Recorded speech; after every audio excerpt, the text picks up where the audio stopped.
Et ben justement, général, je vais poser la question à Belling Nabli. Bonjour, vous êtes professeur de droit et consultant international au cabinet Licias. Justement, quelle menace de Donald Trump? Parce que 10 à 12 jours, effectivement, on se pose la question de ce qu'il peut faire. Alors lui, il évoque des droits de douane, des droits de douane secondaires aussi sur des pays qui consomment russes. En tout cas, on parle de pétrole, on parle de gaz. Qu'est-ce qu'on peut attendre justement de cette menace qui serait peut-être mise à l'exécution de la part de Trump?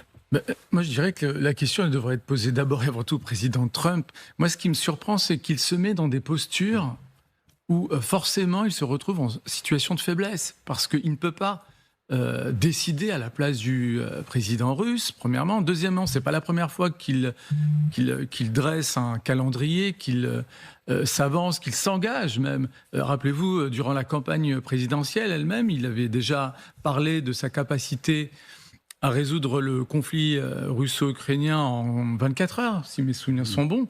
Depuis son élection, on ne peut pas dire qu'il ait fait la démonstration de cette capacité à trouver une solution même partielle ou voire définitive à ce conflit. Donc cette manière de prendre autant de risques politiques et diplomatiques de sa part, je ne me l'explique pas après un certain nombre de mois déjà d'exercice du pouvoir, parce que, in fine, c'est lui qui se retrouve en position de faiblesse. Vladimir Poutine, lui, ne s'est jamais engagé vis-à-vis du président Trump, même s'il a toujours affiché également une relation plutôt amicale.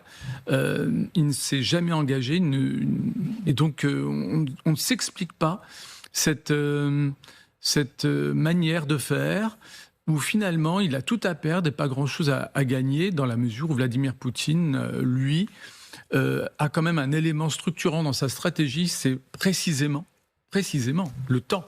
Le temps joue en faveur de la Russie dans la guerre face à l'Ukraine, du point de vue tant militaire que diplomatique. Donc lui, 10-12 jours, ça n'a aucun sens du point de vue de Vladimir Poutine. Donc je ne m'explique pas cette stratégie américaine. Gwendoline